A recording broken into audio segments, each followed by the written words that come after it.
Okay, doesn't matter.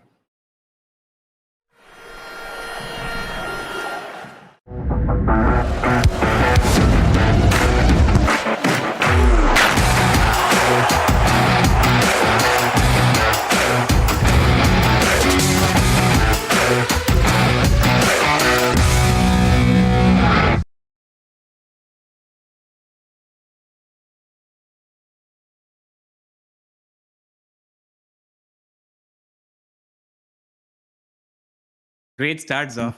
Now we are fine. There we go. Had to happen. I blame Bakar. Somehow Bakar's fault tonight. Good morning, afternoon, and evening, everyone. Welcome to the double Game Week 37 pod of the FPL Wire, powered by DreamSetGo. I'm your host, Zofa. My co-host, Late Riser, and I are joined by old friend who has early risen to join us this morning. Welcome back, Just Bakar. about. Just about. Welcome back, Bakar. Thank you, Zoff. It's nice to see you make the scapegoat for audio issues straight away. Now that I've joined back, but I've missed being the punching bag of both of you. So yeah, I'm available again. Welcome back. We Your can have eyes fun over the next 2 weeks. Your eyes look a little tiny, Bakar. What happened? Slept late last night? I was watching the North London Derby. So, No. You weren't watching the game. You look like North London Derby ended what 2:15 our time. You look like you slept maybe just a couple of hours ago. What's been up? No, man, no. Please keep your dirty thoughts to yourself. What? What are these dirty? They're not dirty thoughts. These are genuine questions. People want to know, what have you been up to? Why don't you show them? Have you not made? Has he made the announcement on Twitter yet? Nope. I don't think it's an announcement. So we finally have the video that Bakar has promised us a long time, and here it is. 3, 2, 1.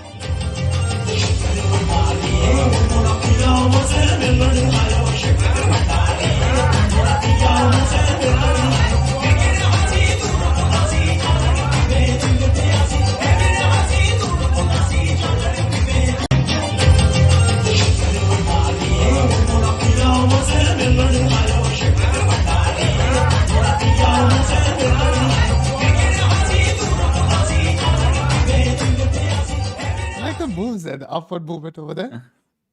Yeah. But when we dissect the performance on that video and we do some analysis backed up by numbers and data, I feel like X energy, X excitement is a little down. The London Thumakta video which Bakar dropped 6 months ago, the debut was absolutely great. The energy, Twitter. There was a weakness on the upper flank this time. There was a weakness on the upper flank, and I felt like the camera could have panned in and zoomed in a little more as well, Bakar. Yeah, maybe I'm underperforming a bit.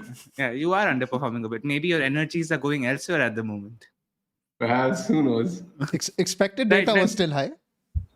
Expected data was still high. At least you delivered. At least I need to learn from KDB. Yeah, you didn't explode like KDB, but at least there was a return in there. How do you know say that?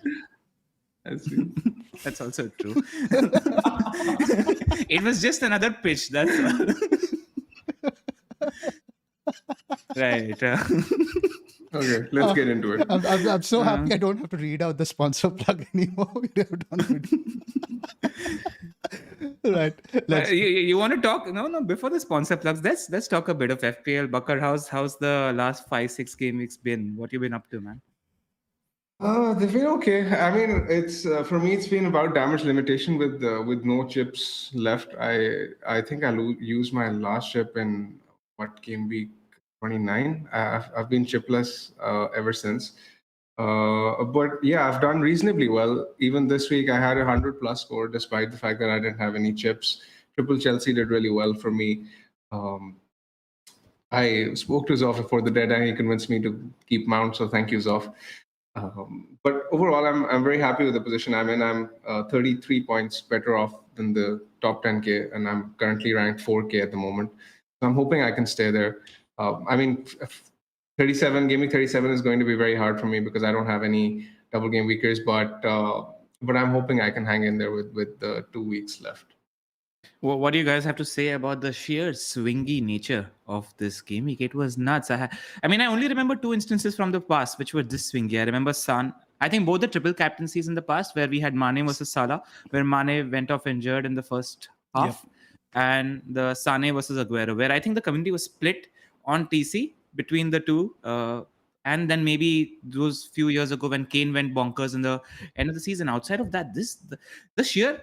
I've seen swings in terms of points, but the kind of rank gains and falls that have happened, I don't think I've seen anything like what I've seen on my timeline. What's been up there? What's happening there? What do you think, Zoff? It's not just a KDB thing. All the clean sheets that came in for the bench boosters, for the goalkeepers, I think that I was just looking at the EO for Schmeichel, Pickford, Ben Foster getting 14 points out of nowhere with Watford, where Hodgson might have been playing centre back. Pretty much. Yeah. So it was quite crazy in that sense. And what's different in, like you mentioned, the Kane thing, the Aguero, a lot of time people at least own those guys. But because of KDB's price tag and all the other guys performing and the perfect storm of Salah being rested 1 game week prior against Newcastle, right? Means you were obviously going to stick Salah. Son had just got the brace against Burnley. You were going to stick with them. And then you had the whole thing with KDB's minutes getting managed, not looking that sharp and all that stuff. So it's just brewed into the perfect storm, I think. Yeah, I think, I think we're going to see a lot more weeks like this because I mean, I mentioned the thread I wrote yesterday as well. I think managers are just engaged. Managers are just tuned in. Like it's never been tougher than it is this year, and it's going to get only more and more difficult. I think people need to really fine tune their expectations when they're playing the game. Otherwise, the fun's going to get sucked out of playing this game. Those top 10K expectations that we're setting ourselves as managers, absolute rubbish. It's become an Like obsession you need, for many. yeah.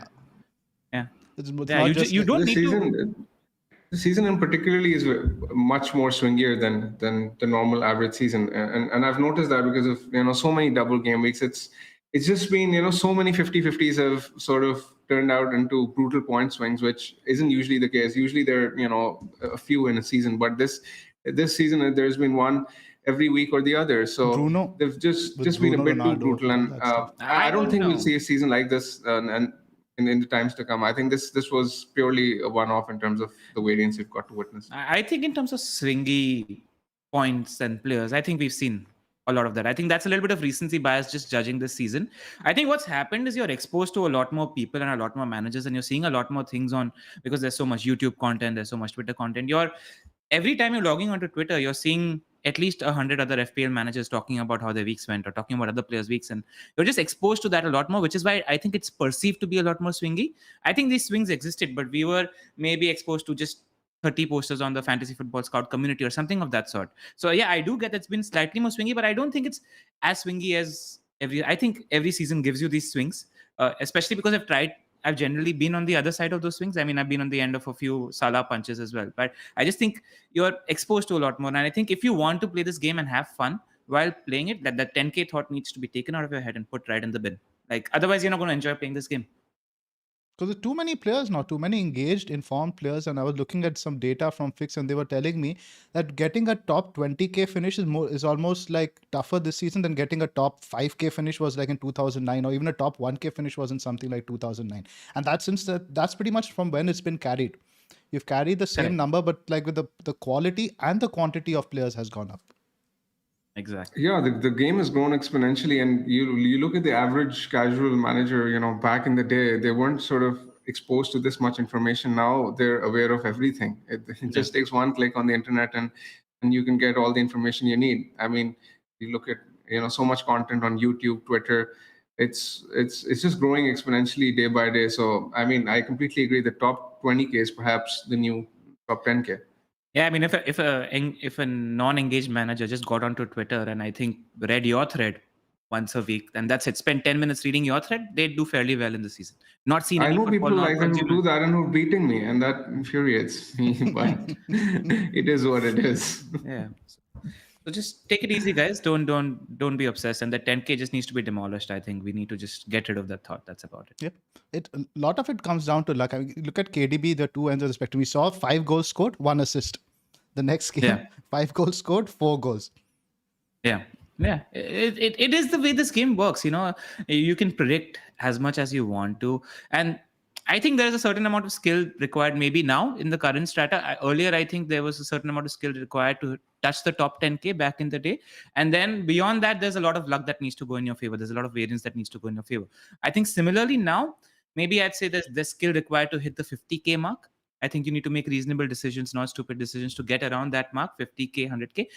Above that, there is a lot of luck that needs to go into your favor in that season. Now, getting lucky is also a skill at a certain level, but it's still luck. It's still variance, as the analytics crowd says. So yeah, don't beat yourself about it. That's all. A lot of times we don't get lucky, but we sort of complain about not getting lucky. We don't get unlucky, but a lot of time we feel bad about not getting lucky. There's a difference, right? Yeah, agree. And the thing is, the head works in weird ways, right? Every time there's a lot of things that actually do work in your favor, but you're not going to pay attention to that working in your favor, because in your head, like, yeah, you deserve it. You expect that to happen, but actually there's something that has happened which has worked in your favor. You're not pointing that out and registering that in your head as something that worked in your favor. You're like, okay, that happened. Whereas something that's not working in your favor, you pay closer attention to that, and that's also a bit of psychology at play there. That's right. Should we get started? Yep. Let's go with our sponsor plug first. DreamSetGo is India's first sports travel and experiences platform, offering a range of premium end-to-end authentic experiences across football, cricket, tennis, F1, rugby and golf, among others. From matchday hospitality to VIP stadium tours, from private meet and greets with athletes and legends to exclusive access to their training sessions, DreamSetGo curates the most fulfilling sports travel packages for fans like you. Right. All the stats that you see on our podcast are from the Fantasy Football Scout members area. If you aren't a member already, please click on the links in the description below. We also have a Patreon page. If you want to just support us for what we've been doing this year, you can log on there and buy us a coffee a month pretty much just to support us. All our content remains free at the moment. So yeah, that's that. Let's get into it. So, Final double game week of the season. thank God. Thank God. I'm sick of these doubles. I'm absolutely done with them. Yep. And it doesn't look like a great one, let's be honest, just to start with. But I think there are opportunities, especially in the single game week team. I like some of the matchups we're going to see this week. I think the Spurs result was big. I think that keeps the top Huge. 4 race alive. I think Everton not winning at Watford also is big because now I think both their home games they have a bit more impetus. They would have likely been safe with a win in the first one, etc. So I think that keeps things open a little bit. But where should we start in terms of the doubles? I think we should start with Villa first. Sounds good. Do you think this game week is going to be as swingy as the previous one, or do you think there isn't enough potential in this to be as swingy? Can I take this one? Yeah. So that's Sure. actually this is. I don't think this game week is going to be as swingy because I've been chatting with Zoff and we were talking about this last week as well. You can hear me, Zoff? Yes, I can hear you. Yeah, where I had 12 or 13 doublers, and I think since game week 30, I maintained that 36 isn't going to be about the number of doublers. It's about getting the right players or getting as many people capable of 20 plus point hauls. Now, in my head, there was always one thing that the number of players who are capable of these 20 plus point hauls are way more in game week 36 than in game week 37 just because of the teams that they play for.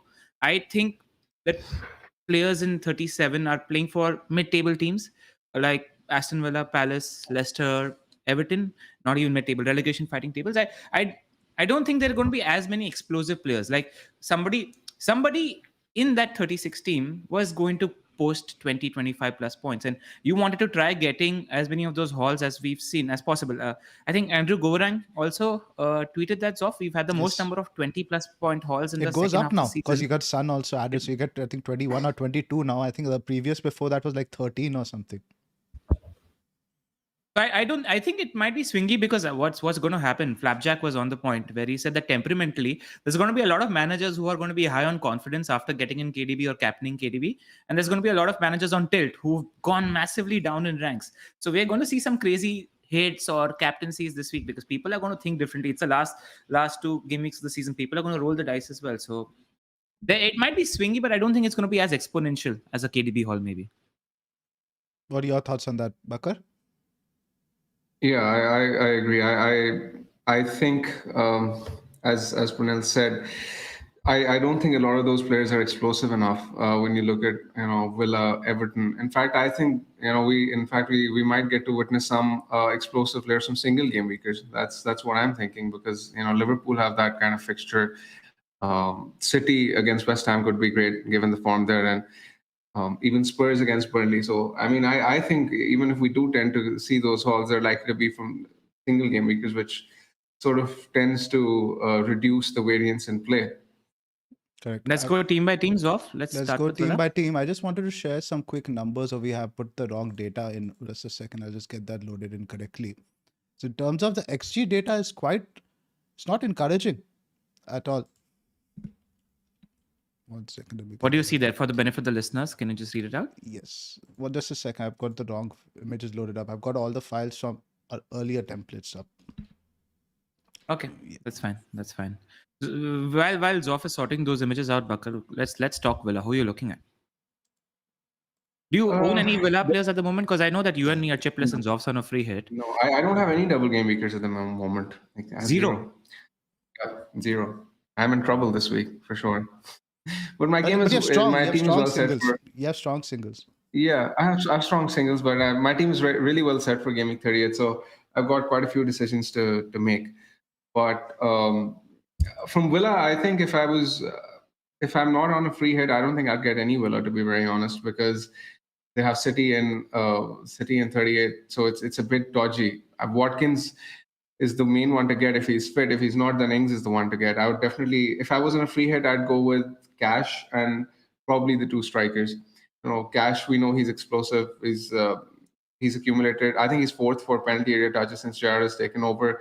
And Watkins and Ings are the main men. Watkins in particular, when he plays. So I think those three are the ones to go from Villa. I don't think I'd be touching Coutinho on a free hit. I'm not sure he's gonna play 2 games if Watkins is fit. If Watkins isn't fit, then I think Coutinho could play both games. And if you have him in your team, then you can potentially choose to keep him. Zoff, your thoughts? Who's on your free hit draft at the moment of Villa?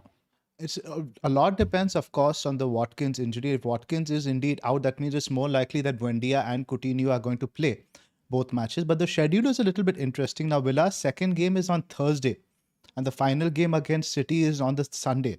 So I wouldn't be surprised, despite like all these guys being, even if Watkins is out, he rests Coutinho for that game against Burnley and saves him for Liverpool. There is going to be a little bit of Gerrard that sort of wants to get a result against City, right, to give Liverpool a chance in the title race. So I think we could see Coutinho bench in that game to see him preserved for City, which concerns me a little bit. So as of now, I've got Coutinho in, but I don't think so. Let me just walk you guys through some data first, which I've got here. This is now for the last 4 matches. In terms of XG non-penalty, look how ridiculously high City are. They have created 23 big chances. The next best, Brentford, have created 10. That completely threw me off the page. 11.95 XG. Liverpool have just 8.12. And in third, we have Burnley. Need to screenshot that and frame that for the years to come, because we're never going to see that again. Season third, we have Burnley. In fourth, we have Villa. They've been doing quite well in attack. But I also wanted to have a look at Everton's opponents this week. Brentford are ranked pretty highly. I think they're about 7th there. Second for big chances created. Palace also thereabouts, 6.23, with fewer big chances created. So Everton defensive prospects don't look that good on basis of this data. But you look at Burnley and Palace there as well, so that doesn't bode well for Villa either. For Villa either, and that's the point I was making. That's why I don't think you need to be as worried about the double. Let's just have a quick look at the defensive data as well. Palace have not conceded a single big chance over the last 4 matches, and they are the best for XG conceded non-penalty. And then who else do we have over here? Even Brentford not doing, only 4 big chances conceded in the last 4 matches. Burnley, they're not doing as bad. I thought they would have opened up a lot more under this new manager, but they're not that bad. They're still around 7th in terms of XG non-penalty conceded. So in terms of underlying data, it all doesn't look great, but anything can happen, of course. Yeah, and let's talk what each team is doing and looking for at the moment. And I think at Villa, I think Gerrard isn't happy. There is no none of the players are lying on the beach with suntan lotion at the moment. They're all playing for something. Gerrard's still figuring out his first team, etc. as well. And they're clearly up for it. As you can see, they're playing. I thought they were pretty decent against Liverpool as well. I quite like the look of the fullbacks. I think they're a decent captaincy shout also, because it's just the games are at home, etc. as well. And the opposition that they have, Palace, who've been struggling away a little bit, and Burnley have been playing attacking football, etc. as well. But you wouldn't be surprised if you got a clean sheet. And the thing with Cash and Dean is that they're capable of returns on both sides of the pitch. So if I was going, I'm in fact looking, I don't have a free hit chip. I'm looking to bring in either an Everton defender or a Aston Villa defender that actually might involve selling one of the big dogs. But I don't mind it, because I think there's enough upside there with the Villa fullbacks. Because how Aston Villa plays pretty much inverse Chelsea in terms of Dean is a creator and Cash's responsibility is like Marcus Alonso to be in the box every time the ball is getting crossed from that side. And McGinn and Dean tend to cross a lot from that side, and Cash is in the box every time they happen to do that. So I think it's actually a decent captaincy shout also, just because of that Burnley game also. And Cash isn't a defender at the moment, so I think there's enough upside for somebody like a Cash as a captaincy pick also. So I don't mind. I'm that bullish on these Villa defenders at the Bakar, where would you advise on a free hit? Double defense or double attack? I'd probably go with double attack on a free hit. Having said that, a lot of people are in the same predicament as Pernil. They're considering Villa defense versus Everton defense, and I personally think that Everton's defense is slightly better at home. I was going through the numbers under Lampard at home. They have a XG consider of more or less 1.1 as compared to Villa's 1.5 at home. Villa tend to be more open at home, and they tend to give away more big chances as well. Uh, I like Cash because he has that upside with his goal threat. But when you look at Dean, I think I prefer Mykolenko to Dean simply because of the fact that Mykolenko is now playing wing back, and in fact, I watched the highlights against Watford as well, and the average position map. He was literally on par with Richarlison, and he had 3 shots, 2 inside the box in that game, plenty of touches in the final third as well. I think Mykolenko is kind of going under the radar, and if I had to pick between him or Dean, I would probably go with Mykolenko. And Pickford, I think, is better than Martinez simply because he makes more saves. He's made like 20 or 25 more saves than him this season in an equal amount of games. And he's better for bonus as well. So he has that haul potential. So if you were to ask me to pick between double Everton defense or double Villa defense on a free hit, I would go with double Everton. Why not do both? Genuinely, why not do both? Drop the Liverpool or City guys. I'm open to dropping the City guys. Because I think that I won't do that because I just think Trent can go really big against Southampton. I really like that fixture for the Liverpool fullbacks. Yeah, what I do is I'd go one Liverpool fullback. If I was on free hit, I would go. You're spot on. Mykolenko and Pickford are great picks on the free hit chip. I would absolutely get both of them. Mykolenko is attacking. We know he's capable of a worldie like that. The technique on that was amazing. And I'd go Cash Dean as well. It depends on Watkins' fitness situation as well. But I'm not against Coutinho as a punt also. Because again, he's one of those players who's capable of an explosive haul. He's not looked as sharp. In fact, Bundia has looked a little sharper and better. But if you want to roll the dice on somebody who's capable of a big haul, if you think Coutinho, because there's going to be a little bit of a high. He signed the contract. He's going to be with Villa next year as well. So Gerrard and Coutinho have made their bet there. So I don't think it's a bad punt still going with the Coutinho. The annoying thing about Coutinho is that he seems to be taken off early. He's not getting 90 minutes in every game. He's getting taken off around the 70 minute mark, which is really, really annoying. And that sort of reduces his all potential because a lot of goals are scored at the end of the game. Yeah, agreed. And if managers like me who own Coutinho, they were asking what should they do? Absolutely hold. Stick. I wouldn't swear.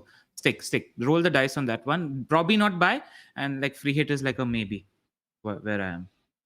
Completely agree on that. I think if Watkins is fit, then would you double up on the Villa strikers?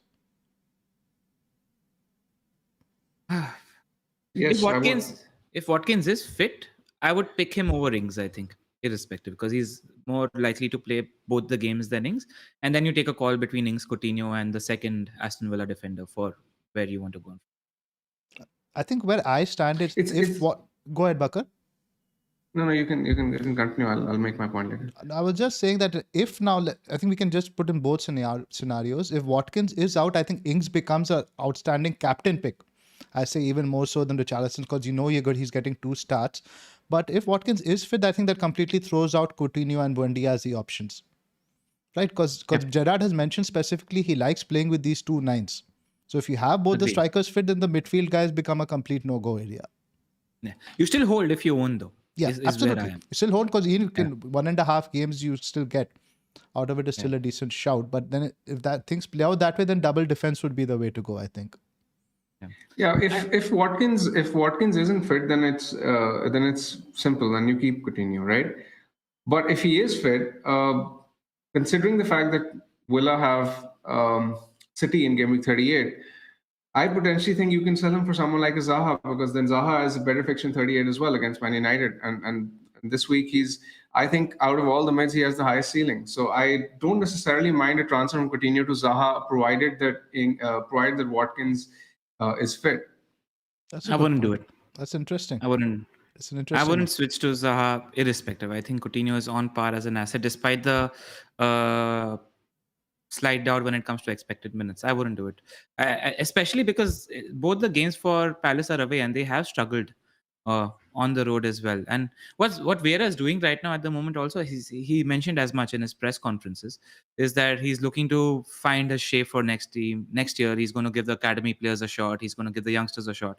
I mean, they played without a 6 last game. They had all the attacking midfielders on the pitch as well. So I think if on free hit you absolutely have Zaha, but I wouldn't make the switch from Coutinho to Zaha this week either.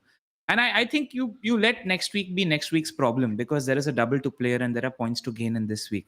You're trying to get a pick for both the game weeks, but I think there's a very strong double for 2 or 3 teams there, and you focus on that first, and then pick a next week. It's interesting that you mentioned Palace's away form, and I have looked into it, but I mean it doesn't seem to affect Zaha that much. He has like 6 goals in his past 7 away games, and he's been doing really well away from home.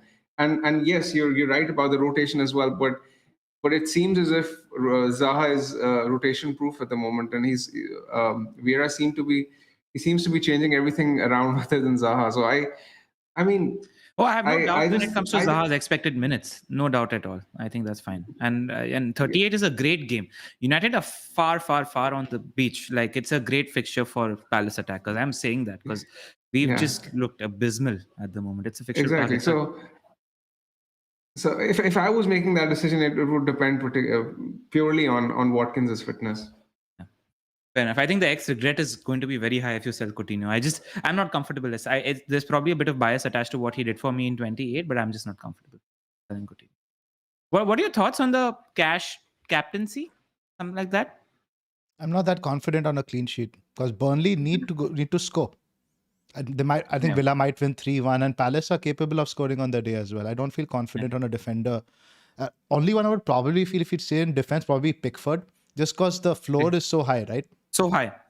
Yeah. Like if somebody is looking to nicely defend a lead, stay in their position, etc., Pickford, great captaincy option because of the floor. The floor is incredibly high. I'd say he's locked in for at least 6 or 7 points in the double, maybe higher. Just from saves and stuff. Yeah, I also think Mikolenko is a good shout for captaincy because he's playing wing back. And what Everton are essentially doing is they're not keeping possession in any of the games. They have 6 or 7 defenders behind the ball because of how they're shaping up in the 3-4-3, and it's just the front 3 who are sort of counter-attacking, and that's how they're playing. And that's basically Lampard's plan. So they're putting everything on the line when they're blocking. So I see at least one clean for Everton. So if I had to double up on one, I'd double up on Everton out of the 2. And I think that's also an interesting captaincy shot because what's happening with the captaincy this week is unless you're going Son or Kane or Liverpool attacker, the options up front don't really look that attractive to me. Unless Watkins is injured and Ings becomes a good captaincy option. I'm happier swerving at the back for captaincy this week. Villa have been fairly predictable in terms of clean sheets. They've had like 0 against the top 8 and 8 under Gerrard have come against the bottom 12 in 15 games. So as much as they've been predictable, I still don't think I'd go with someone like a Cash as captain because it's still Aston Villa at the end of the day, and at home in particular they're a bit more leakier because they tend to play in a more expansive manner. So I don't think I'd go there. Another thing on Coutinho is just the fact that Buendia has been playing so well. I mean, he gave a man of the match performance against Burnley. It was absolutely incredible. Now that he's been rested, I can see him coming back in as well. And I just think Gerrard would be very unfair with Buendia if he sort of chooses to ignore him in the weeks to come. So if Watkins is there, then that makes Coutinho a big risk. Yep. Let's talk a little bit about Goanzov. I was just saying he benched Buendia after the man of the match performance against Burnley. He benched him against Liverpool. So he's not afraid to do that. But I think it all depends on Watkins' fitness. We keep coming back to that. He did it because he did talk up rotation due to the midweek fixture. Yes, so it wasn't because of his performance. Not because of performance, but my point is he's not afraid to rotate a player even if he's had a man of the match performance the previous game. And in his head, Coutinho is the guy. Like whenever you're watching Gerrard, he pretty much said as much that I was saving Coutinho's legs for Liverpool. That's about it. I think this has to do a little bit with tactically because I think Coutinho was one of Aston Villa's best chances to do something against Liverpool because he'd probably want Coutinho to get a ball outside the box and go for a worldie goal, or he would be playing a little deeper and Watkins and Ings would be running the channels and he would want to play those 30, 40, 50 yard long balls, which Coutinho is capable of. So I think there's a little tactical association there as well, which is he required a skill set for the Liverpool game. Right. Let's just do recap a little bit in terms because I think we've scattergunned the discussion a little bit. Let's just start with goalkeepers. Martinez versus Pickford. Clear Pickford for you guys. Pickford is the best free hit captaincy option, keeper option, 100%. Let's not spend time on that. Cash versus Dean. This is an interesting one because Dean has been creating chances a lot since he's come back. Yeah. But of course, he is Luka Dean. We've all had some experience with him in the past. Do you give him a clean slate or does that play into your thinking? Bakar, you first. Yeah. So Cash has greater goal threat, and he's much better in terms of penalty area touches. So I'd go with Cash over Dean. Pranay? Go with your feeling, but keep a clean sheet. I wouldn't let any past associations in terms of what Dean has done, whether he's been a troll or not. That's absolute bullshit. Don't pay any attention to that. Go with the person you think is a better pick. On me, it's 50-50 between the two at the moment. I can't split them. I'm 60-40 now on Dean because Dean's chance creation rate is really good. He's created about 7 or 8 chances, which is much better on the bonus point system as well. Yeah. If I was on free hit, I'd go double Aston Villa, double Everton in defense, I think. Because both these wingbacks, because what we saw in the pool game, I don't know if that was strategy just for the pool game, but they tend to play a little narrow. And so the fullbacks are very attacking. So I don't see them as defenders per se, Yes. which is why I don't mind going with both. We're quite split on the Cash versus Dean thing. That's quite interesting. In terms of midfield, if you had to pick one between Coutinho and Buendia, I don't mind the Buendia pick if Watkins is out. Bakar? No, I won't go there. I just think that there's a risk of rotation. So I won't touch the mids if Watkins is out. Yeah, if Watkins is out, then that makes sense. Yeah. Actually. In which case, While the we're talking- Argentinian or the Brazilian? I would go with the Coutinho if Watkins is out. Same. Just because he's Coutinho. No other reason. Just Exactly. because he's Coutinho. And while we're talking midfielders, because I think we've touched upon Everton defenders as well. Any Palace defender you'd consider on a free hit? I wouldn't bring in a Palace defender No. or captain, because I just think the other defenses have much more to offer at the moment. Let's talk about midfielders. And Zaha, Gehi is injured as well, and I don't think It's not that's too confirmed. great for He the might Palace. be. Yeah, if he's injured, then He Palace might be becomes out, yeah. much worse defensively because then you have to put Exactly. in Tompkins or Kouyaté in there. But I don't think Palace are that bad. You have somebody like a Klein for 4.3. He's been getting forward a lot recently, and they are a decent defense. And so I do see them. They could keep, I think, Everton out at Goodison Park. That could be a 0-0. I wouldn't write them off completely for a clean sheet. if you're in the need for an enabler, I'd still go maybe a Mason Holgate over a Klein. I think there's a 0.1 million price difference between the two. Yes. But only if you're looking at if you're in the market for enabler. I think there are 3 enablers in that under 4.5 million bracket. That's Klein, Holgate, and Sessegnon, who's a single game week, but you're buying that defender for 37 and 38 as well, which you don't mind. On a free hit, there's also the Wolves guys. You have Nouri, who's only 4.1 playing Norwich, and you have Johnny also at 4.5. I wouldn't go Wolves. Just wouldn't touch. Wouldn't go there. I think there are better defenders on offer at the moment. I agree. Fair enough. So midfielders, how do you let's talk about the double game weekers first, because we've touched upon Coutinho, Buendia, Zaha is in question, Gordon's in question, Maddison is an option now, in my opinion, somebody not many people are looking at. I also think if you're looking for out of the box shouts, like forgotten men, if people are chasing, FML FPL shouted out Conor Gallagher. Just somebody who's forgotten. He's still making the runs. He's still getting the minutes for Crystal Palace. What do you think about that as a punt? He's looked too tired for me. He's just not been the same player of late. And that's all the noise we have been hearing on the Chelsea forums as well, that he's completely gassed. Okay, fair enough. So Zoff rules out. I think, if you had to pick between Zaha and Gordon, are both on your free hit draft at the moment, Zoff?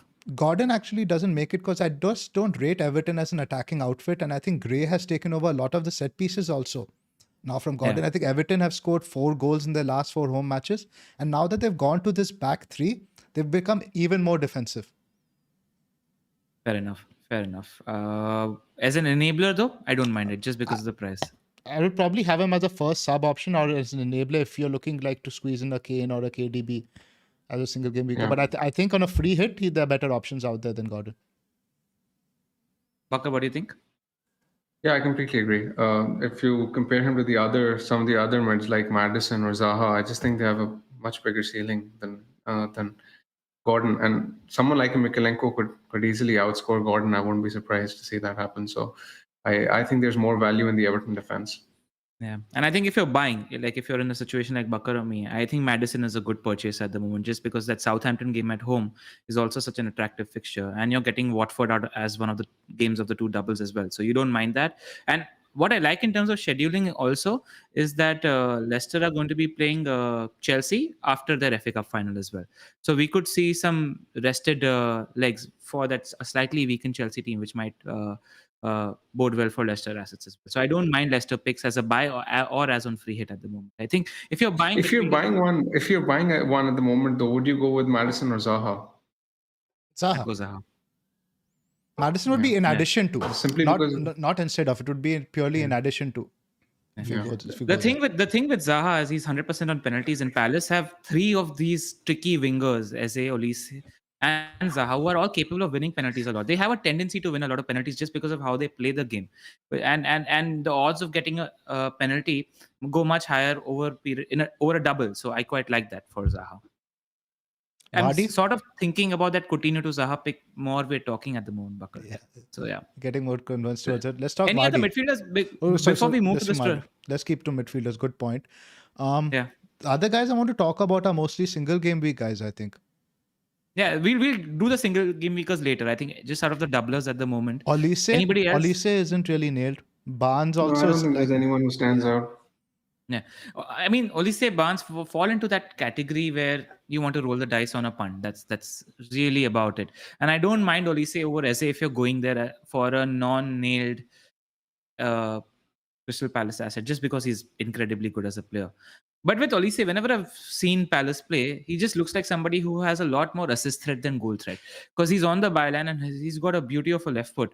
So his crosses are incredible into the box. So I'd still go Zaha just because of more goal threat. He's more talismanic and penalties count. Forwards, we move on. I think midfield we're pretty much exhausted. Let's talk the double game week forwards. And let's mention Vardy. Do you think he starts the Watford game with the game so close now? Maybe if he wants to start, but I think you need to wait for Rodgers' press conference and see what he has to say, because we don't know what his expected minutes are. But if somebody's again looking for a differential to buy right now, Vardy should be right up there in your thinking, because he's Jamie Vardy. He's capable of stat padding and getting a couple of goals or 3 goals in the games against Watford and Southampton. I think he's definitely going to play that last home game that Leicester have versus Southampton, one of the best differentials to have in game week 38 in my opinion, and there could be a few goals there. So I don't mind buying him right now if you're looking for a differential. And then whether you're going for him on free hit or not depends on what Rodgers says in the press conference based on his fitness.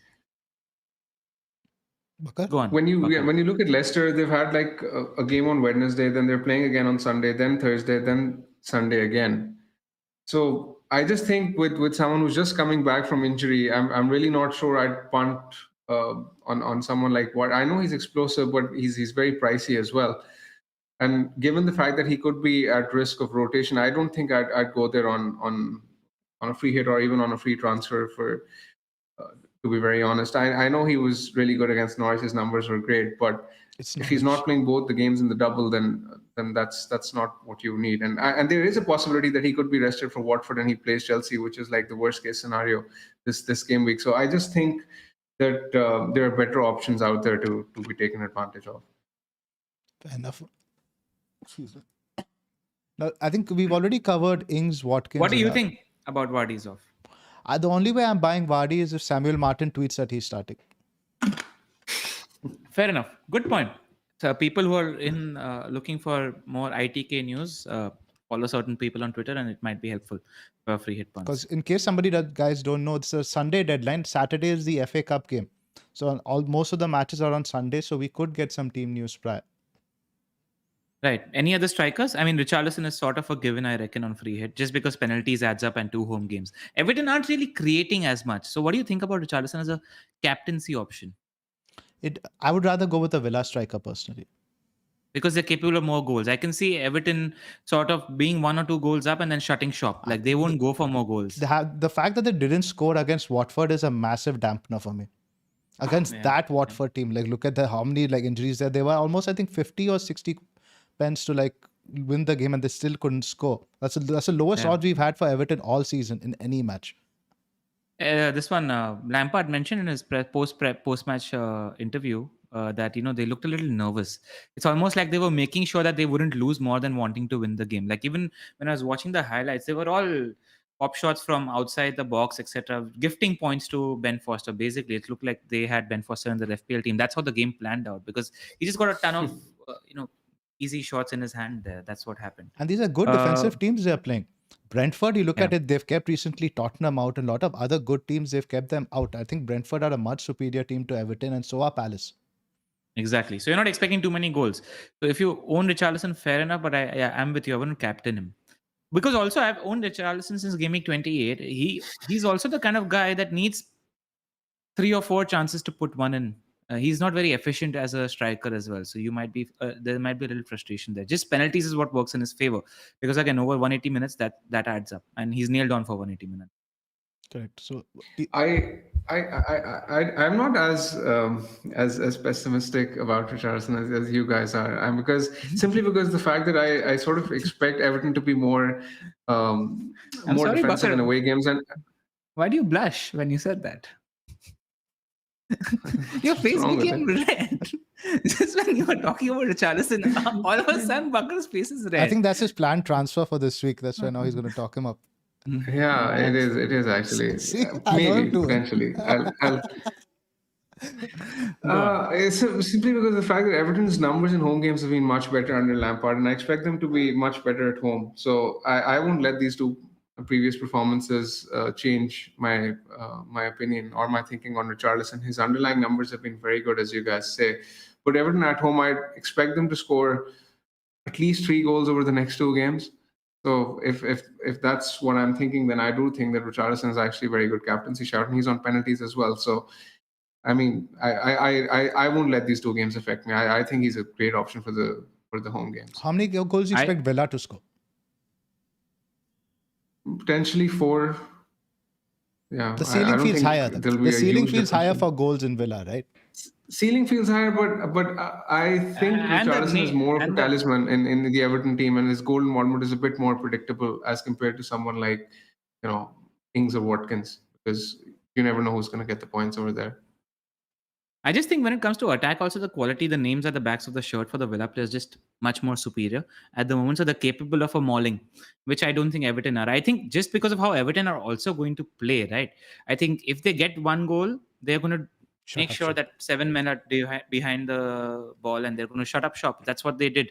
So I just don't see many goals. In fact, Bakar, if you're thinking about moves for your team, I'd much rather bring in Zaha over Richarlison this week, I reckon, because penalty sort of is even Stevens, and Palace are a much more superior team again in terms of how much they're able to create when they play. And I'd much rather bring in a Villa attacker. The problem with the Villa attacker is right now we don't know expected minutes for those Villa attackers.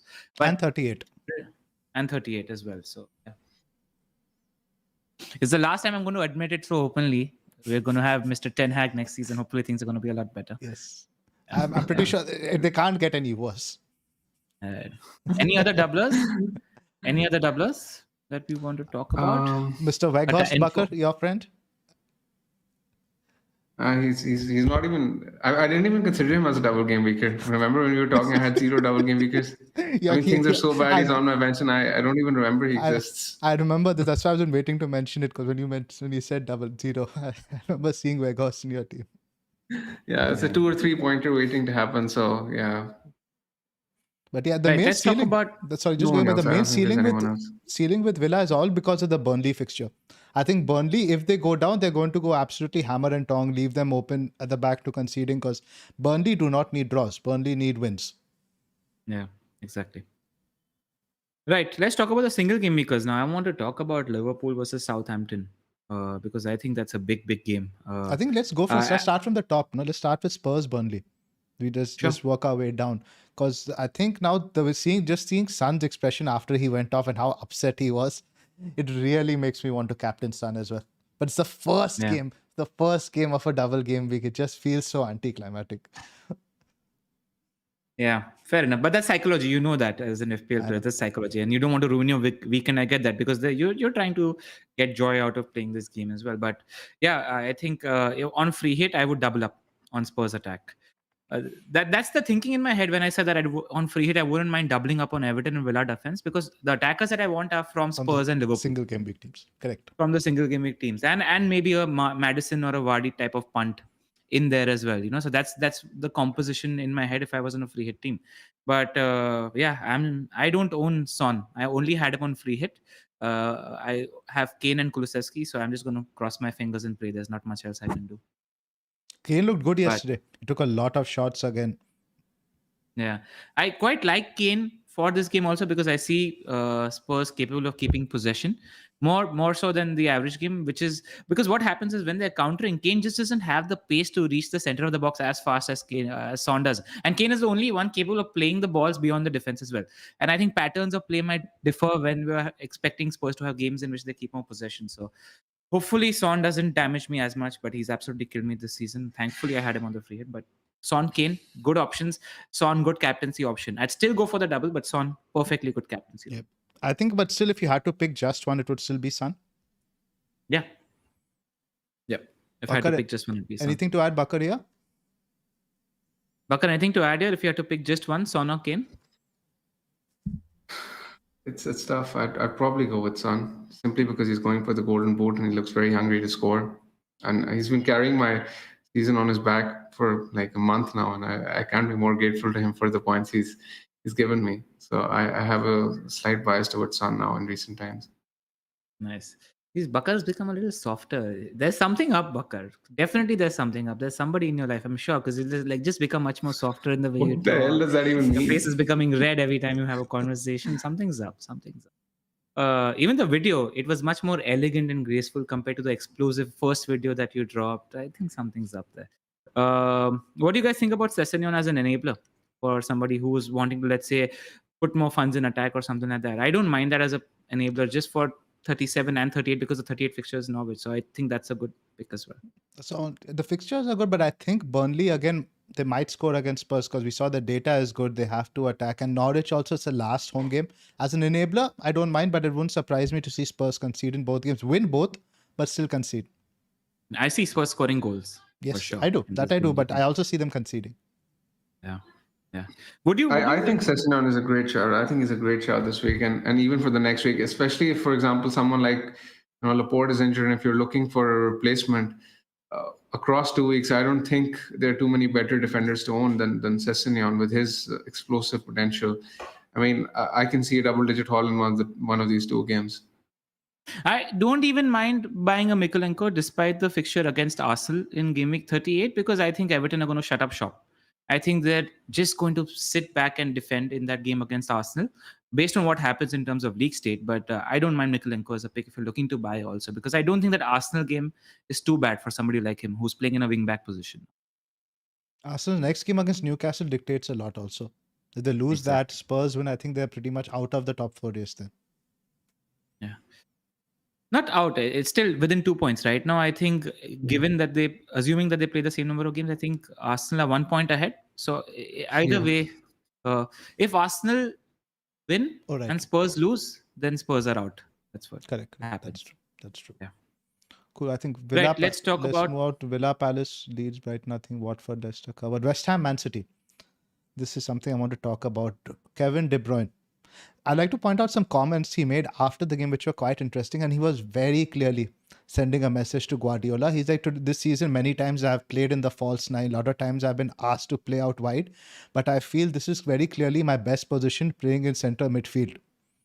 And the way he indicated, he sort of was telling Pep that don't you ever substitute me again in a Champions League semi-final. I think there was that message he was sending out. He was carrying that monkey on his back yesterday. And I think we're going to see him more in this number 10 role. And we've seen it in the past. You remember the games against Arsenal and all these big games, right? He always used to play KDB more advanced. So I think this is something we're going to see next season. And if he's going to be playing this role with Haaland, it's going to be brutal next year. It won't be. I was reading a crazy stat about KDB that he hasn't missed a single big chance this season. When you look at last season, in every other game he was missing. That was terrible. Do you remember? I think he was getting so forward. I think last every shot straight at the keeper. Finishing was absolutely terrible last season. I'm just coming in front of goal. He missed so many easy chances. But this season it's been the exact opposite, and he has like 14 or 15 goals from 5 xG, which is absolutely incredible. I mean, he's smashing them in on his left foot as well. And I mean, he's been busting It's almost stats 5. like no But other. when the last one went off the post, I'm turning the TV off. I can't take more of this. I turned it off, I think, after the hat trick. I couldn't bear to watch. That was mental. And the Foden point dodging, so much Foden point dodging that game. Sterling manages to troll me even when I don't own him somehow. Yeah. It's always going to be emotional for you with season Raheem 1, Sterling. episode 1 FPL Wire. Yep. So let's talk KDB. Now, it for me specifically, what is looking down to now, it's going to come to KDB versus Kane. Who do you guys prefer? Pranil, you first? Kane. That performance doesn't change my opinion in terms of what's going to be happening in Game Week 37. I think people who own KDB on free hit take the points and run. I think against a team like West Ham, where they're just going to sit and park the bus, Pep is going to require somebody like KDB to put in the crosses from that right hand side. He requires his most creative player in the team in midfield in such a game. I think it's going to be a completely different game plan compared to somebody like Wolves. So I wouldn't pay too much attention. I'm not sitting on the fence with this. I'd definitely go Kane if I had to pick between the two on free hit. Bakar? Because of the opposition. West Ham are going to be playing their first choice team. If West Ham were in that European final, answer would have been completely different. But first choice West Ham, last home game, there was something that I saw, Pras or somebody, I think it was Ronald, FPL pick, who shared where Rice spoke a lot about how they really wanted to win the European Cup for Mark Noble. And also it's sort of like everybody's on a high where it's Noble's last home game for the club and everybody really wants to play for him. So I think they're going to put in a really good performance. And I also think that the sheer number of injuries that City have at the back also, it might disrupt team composition in terms of how they play, etc. as well. I don't think it's going to be as free flowing as usual. So I'm a little worried about City maybe dropping points in this game. So I think you go for Kane. Bakar? I think City will win fairly comfortably. I'm very optimistic about that, but I still think I'd pick Kane simply because of the fact that Burnley could be without Tarkowski. Kane is going to be on penalties for sure. We know that. They're ranked 18th for XGC in the calendar year, and West Ham at home are still decent. I mean, they're not that kind of defense who are going to give away 4 or 5 goals. I don't think that's going to happen. So I just think the ceiling with Kane is slightly higher this week. And the past few matchups between David Moyes and Guardiola have all been fairly low scoring. They kept them out in the League Cup even this season. And like you said, the centre backs are all back. West Ham have Dawson, Zuma, etc. Everyone back last home game of the season. So I do understand where you're coming from. I think there is a sort of recency, but I sort of want to pick KDB because I haven't owned him all season. And there hasn't been a season since KDB has joined the league that I haven't owned him at all. So it feels like a sentimental pick wanting to go there. But let's dial back to the defense now. City's defense, I think I'm willing to go against a Cancelo or a Laporte this week, despite them having such high EO, purely because the injuries they have. I think both of you will agree with that. Yeah, I'm considering selling Cancelo this week. I think you have to roll the dice. If I want to buy a cash or deal, I need to sell one of Trent, Robbo, Cancelo, or Reece. That's where I am at the moment. And Cancelo is the one I'm preferring the most to sell just because of what's been happening in the defense. Despite how good Cancelo's looked, he's looked like he's back on it because Luke mentioned this when he does his threads as well, where Cancelo with Sterling is just really favorable for Cancelo because he tends to play that inverted wing back position where he's a lot closer to goal as well. So, but to see any player that you're swerving on free hit has a risk when it comes to these premium defenders who are capable of points on both sides of the pitch. But the one I'd be most likely to swerve on is Cancelo at the moment, just because of the team that they're playing. Can we move on to Newcastle Arsenal? Anything else to add here? No, tough game. I think Arsenal are a decent sell at the moment if you're looking for doublers at the moment, because I don't think Newcastle is an easy game as well. So if you do want to sell their players for a doubler or something, I think Arsenal is one of the places you look at, because I don't think you're going to sell your Spurs or City, Liverpool, or even City players for that matter. No.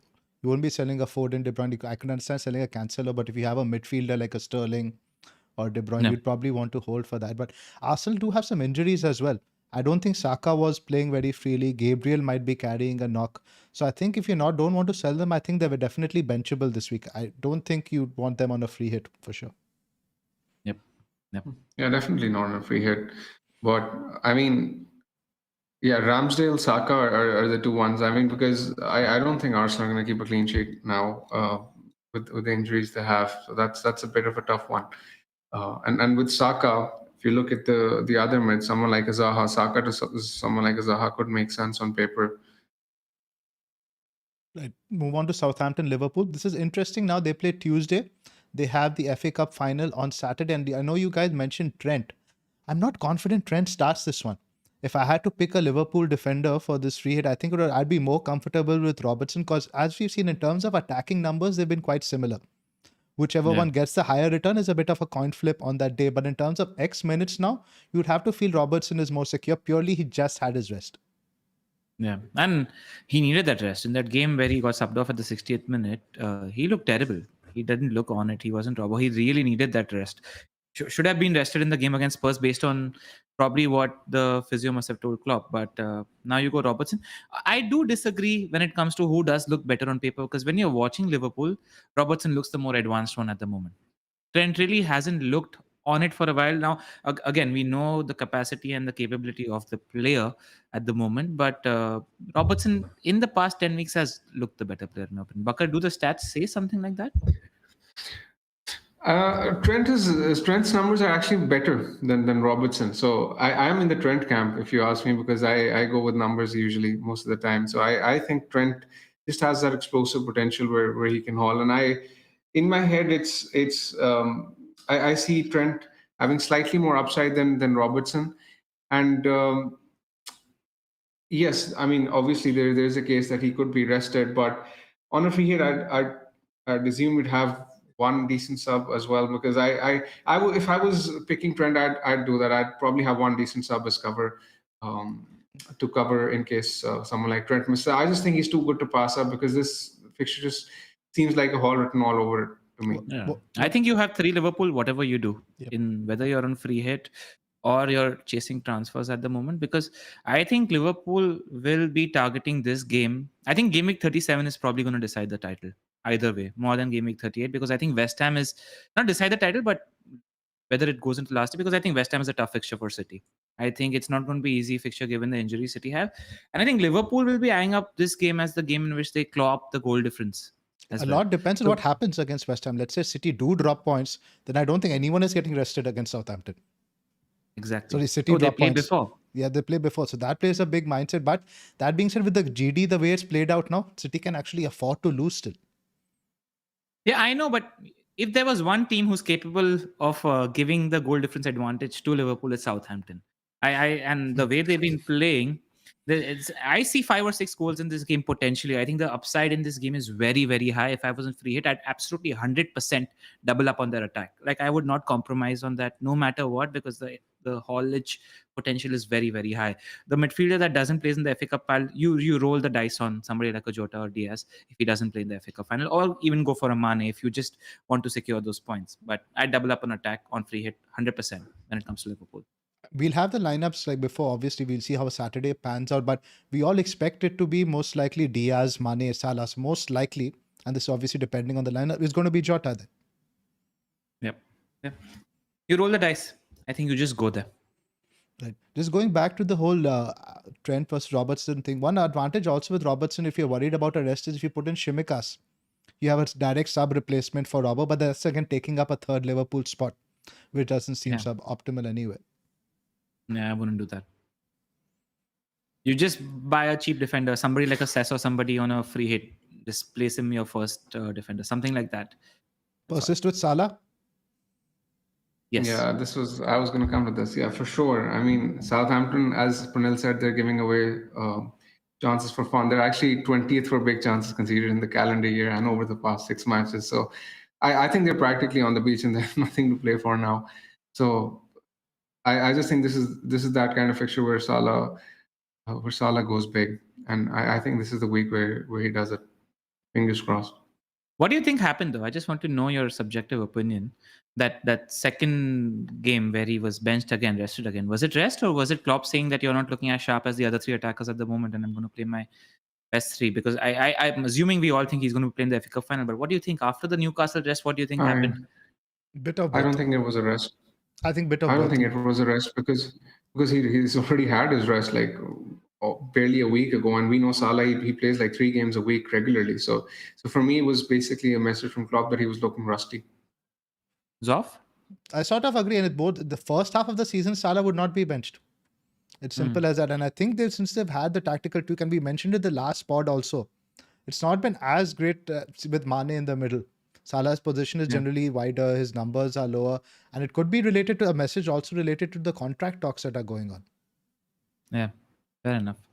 And I also think there's a little bit of fatigue also with Salah. Let's remember that he's been playing games left, right, and center, whether it comes to AFCON or playing the qualifiers before that. He's been flogged. So it's maybe just it's not just what's been happening in the last month or so, right? The body's capable of a certain level of fitness, and he's been accumulating these minutes over a long time. So I think it's a bit of both which played into. But I wouldn't swerve on Salah in 37. Too much upside with that pick. Agree. Before we get into our teams, let's just do a final poll of the captains. I know, Bakar, you love a captain poll, so let's just do that first. So let's say your top 3 captaincy picks. Bakar, you first. I think Richarlison, the Villa striker, depending on if Watkins is fit, then Watkins, and then Son perhaps. Pranay? At the moment, and I really haven't formed my opinion at the moment so far, but at the moment, I really fancy a Cash as a captaincy option or a Mikalenko, because I think there are point potential on both sides of the pitch. If the rest would be the second pick would be an Aston Villa attacker based on the Watkins situation. If Watkins isn't fit, I'd say Coutinho because of how explosive he is, or maybe Ings if you want to go there because he becomes a much more nailed option. If not, I don't know. The third option would probably be a Spurs attacker. I think I'm on Villa strikers, Son or Richarlison. Yeah, the thing is, Richarlison just seems so. It's very hard to say. Like I wouldn't be surprised if the armband ended up on Mo Salah for me before the deadline, because while we're talking, in my head, the potential for points in that game is sky high for that Liverpool attacker. Like if they lose in the FA Cup, I sort of don't mind that, because it's again a bit of a reaction you would expect from Liverpool. I think that FA Cup result, the FA Cup minutes will play a lot into the equation there. Yeah, I mean, I'd stick my neck on the line and say I'd see maybe Liverpool scoring at least 3 goals. At least. Like, I see goals in that game. Just because of how Southampton play also, it plays into Liverpool's hands. The matchup is great for Liverpool. Like that game. Last home game also for Southampton. They're not going to park the bus. Yep. You've spoken about Salah. There are a couple of other questions as well, which are kind of similar, which I'd like you guys to address because they're very popular in the community. What about if you have someone like a KDB? Do you sell him now to Son, or do you keep him? I'd sell. That's tough. It's tough. Obviously, when he's rewarded, but you have to look at the matchups on paper and just Son's reaction while being subbed off yesterday. I love that. That shows very clearly he's got his mind on goals. He's going to be shooting on sight. Yeah. In my position, being a Kane and Kulusevski owner, you would just cross fingers and pray. This wouldn't make the switch now, would you? Nah. No. Kulusevski, you still might want to move him on to somebody who is more of a talisman for their respective team, but not Kane. Yeah. We'll talk about that when we're talking about my team. I think we'll move into the teams now and then do the Q&A. Oops, again, I put the wrong slide up again. Hold up. Just a second. Let me go back. I've got all the templates mixed up from last time. Cool. I'll just read out the team. I lost you for the last 30 seconds. What were you saying on Kane to Son? He said no. Yeah, he said no. Okay. Right. I've got the teams up now. Before we go through my drafts, this is Bakar, your team up first. Yeah, so I have Ramsdale in goal, James, Alonso, Cancelo, Robertson, Trent, Son, Saka, Mount, Salah, and Nketiah. On the bench, I have Ramsey, Weghorst, Gelhardt. No chips left, 0.5 in the bank. One free transfer? One free transfer. Before we go there, Zoff, for people that own Chelsea assets, what do they do? Now, the thing is, it's Saturday, Thursday. And it all depends on the league points. And that's it. I think for the way I worked out, mathematically, we would still might need a point against Leicester. So especially if we lose in the FA Cup final, you'd expect the Chelsea guys to start. But then that's the likes of Mount, I think you're still probably going to get 2 starts anyway. James also with the I'd say hold. Just because of that 38 fixtures. 38 fixtures is the 38 best fixture fixtures on paper for on paper. Exactly. And it all depends on who you're moving him on to, though. If you want to move Mount onto another midfielder like a Zaha, I don't mind that because 38 is good also. Yeah, but then I think you sell an Arsenal asset over a Chelsea asset. And a lot of people own Arsenal assets as well. So I think I'd sell Saka Yeah. over a Mount. Yeah, because like Possibly for take that. Bakar's team, I would do Saka to Zaha. What are you Right, thinking? Yeah, Bakar that's talk. doable. What are you thinking, Bakar? Yeah, I mean, I've looked at quite a few options. The first option is, of course, Saka to Zaha. The other is to somehow shoehorn Richarlison in, who I have a feeling will do really well this week, and I can sort of get him over Weghorst. But I can fund it by doing Mount to Zaha. That would be Yeah. -4. But Those work. the thing is, that would sort of compromise my team for game week 38. But in my opinion, it would give me two of the most explosive doublers for 37, which would sort of cover me against the pre-hitters. So it's not a move I don't like, and It's a I think no-brainer. it's going to be one of those. No-brainer. It's one of those two moves because I don't think I want to sell Robertson for cash or James to cash to fund it. So No. if I'm selling someone, I don't think it can be anyone but Mount to fund Richarlison or a Villa striker for that matter. So I just think it's either going to be Saka to Zaha or this Richarlison move funded by Mount. What do you guys think?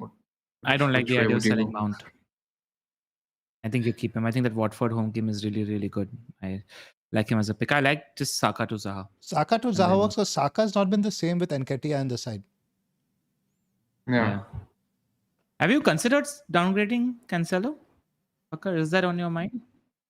No. That's not what he's going I to just do. think I won't even suggest it because I know No, Bakar won't no touch his chance. premium defenders. no way. Bakar- I see that am gonna do in that. my head. I see that as a more upside move. Cancelo to cash, and then Saka to Zaha instead of flogging on Richarlison. Just, I think cash also has tremendous upside. I don't know. I think something you should consider. It's probably because you're more confident on Villa's clean sheet potential. No, I just because of the opposition that Everton play and the way in which they play, I don't expect Everton to explode on goals. So yeah, Richarlison might get one or two returns, maybe, but I don't think you have too much to cover there, is what my thinking is. I see more upside. Another thing I'd want your opinion on is that I'm considering selling Ramsdale to Pickford for a hit. Do you think that's worth it? With 38 in mind, I don't know. I don't think so. It's too I have short. Dubravka. I mean, I can play Dubravka in 38. I mean, you can play Dubravka even this week. I think there's a decent chance of a clean Yeah. sheet even there. So I don't like a goalkeeper transfer with only 2 weeks left. Agree. And you own double It's- Chelsea. Maybe you want to swerve on one of them. Think about that. Like, I'd look at your defenders to find funds because there are good defenders from Villa and Everton to buy with upside. Just The problem is have a look at 38. that I look at my defense. And I won't be surprised to see any one of those getting a 15-pointer in game week 38, which is why I don't want to touch them. No easy decisions, Bakar. I think Yeah. you could say the same about Mount. Who's more nailed on to play both games in my head? Who you're looking to sell to fund Richarlison, right? So It's tough for sure. I mean, at this point in time, I'm almost hoping for an injury in the FA Cup or something to sort of make my mind up because it's going to be an uncomfortable decision making my transfer this week. I'm sure Zoff will get a call on Saturday evening with me asking for help. don't call him during the FA Cup final. At least. Yeah. Especially if you lose, don't call me. Let's move on to your team, Pranit. Yeah, I'm just going to read it out for the benefit of the listeners. I've got Ramsdale, I've got Trent, Robbo, Cancelo, and James. I've got Mo, Coutinho, Gordon, and Kulusevski, and Kane and Richarlison up front.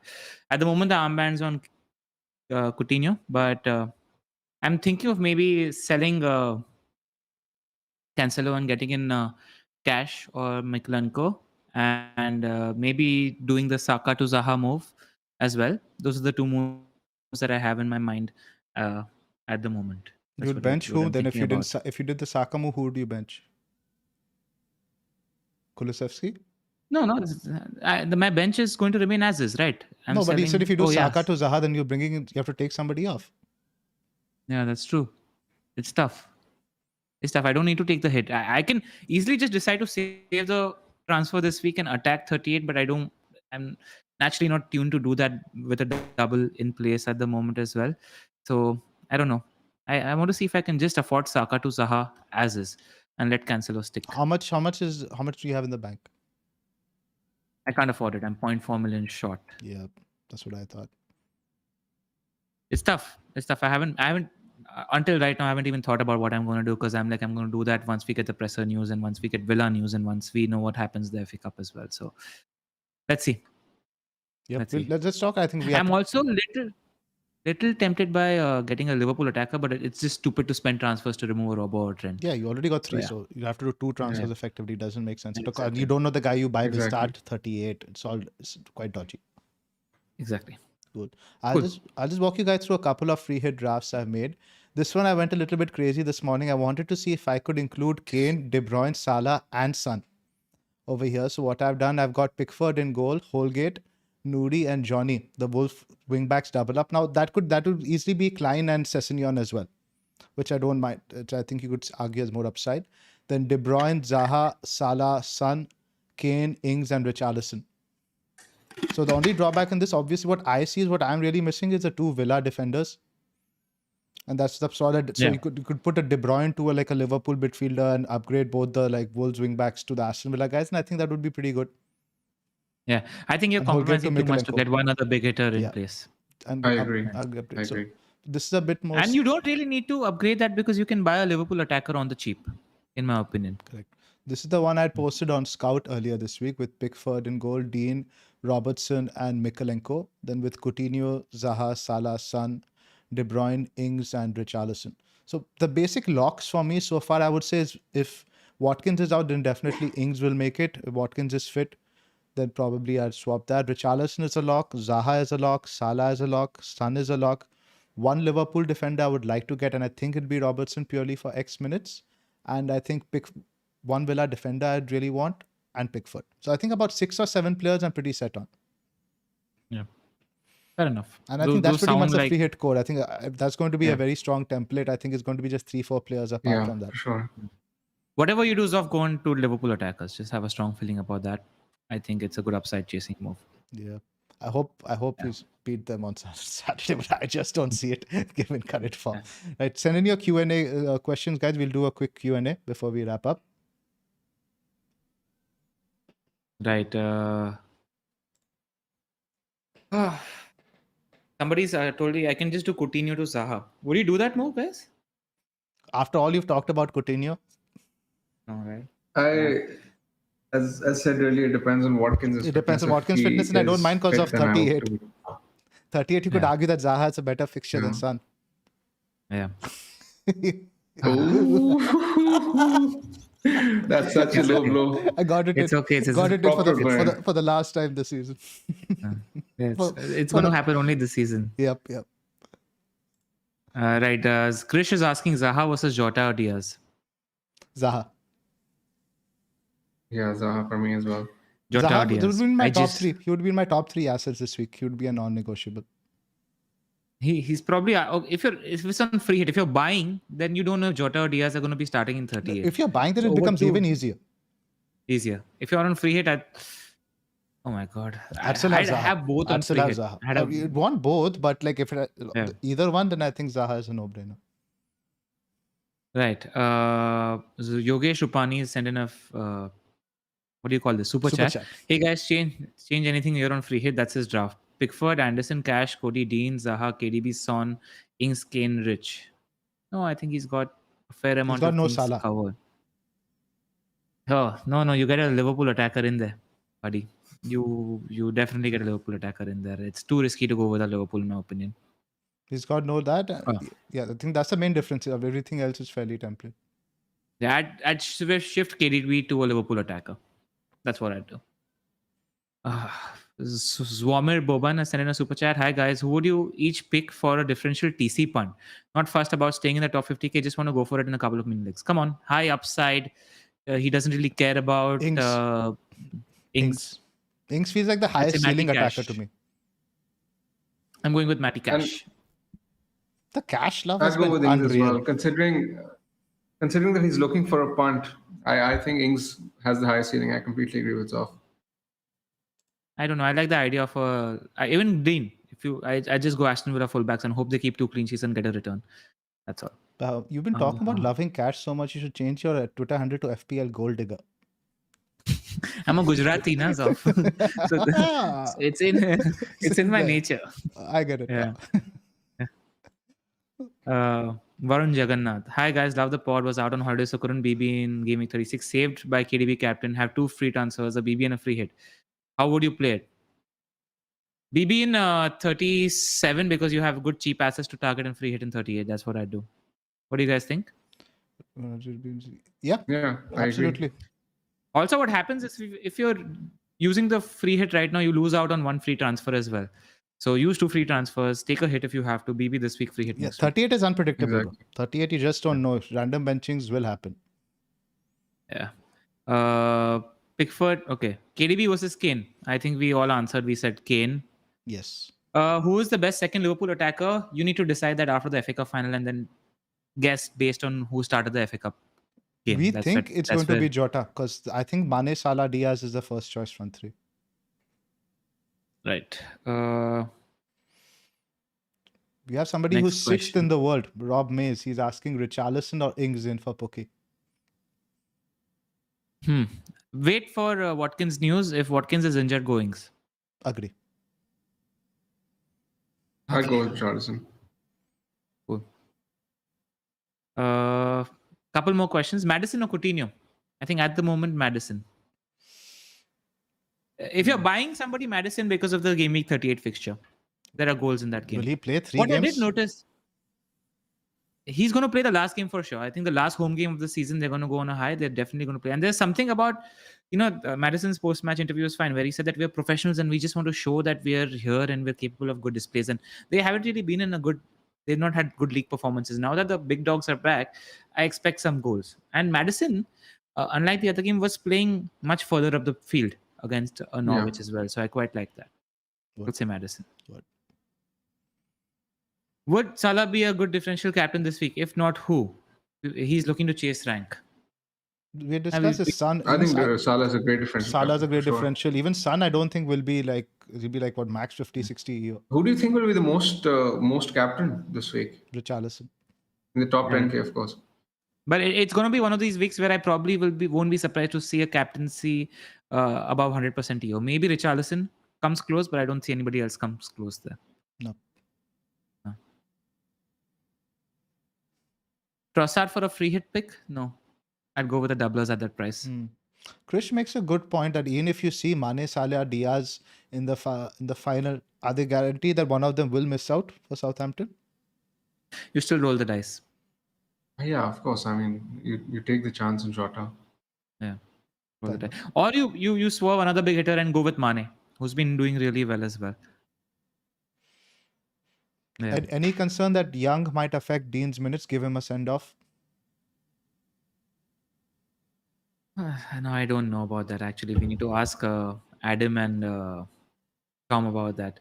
I still think he plays. I don't see about that send-off thing. I don't know about that. I don't know. I don't have. I don't know about Young, but there wasn't this other youth academy left back that many Villa fans have been talking about Gerrard giving him a possible debut. So there could be that happening. I've sort of forgotten his name, but you must have noticed very recently that there's this young midfielder that Gerrard recently introduced in the side. The tall guy. He's been brought up from the academy as well. So he has been sort of giving more game time to the players in the youth academy. So that could happen.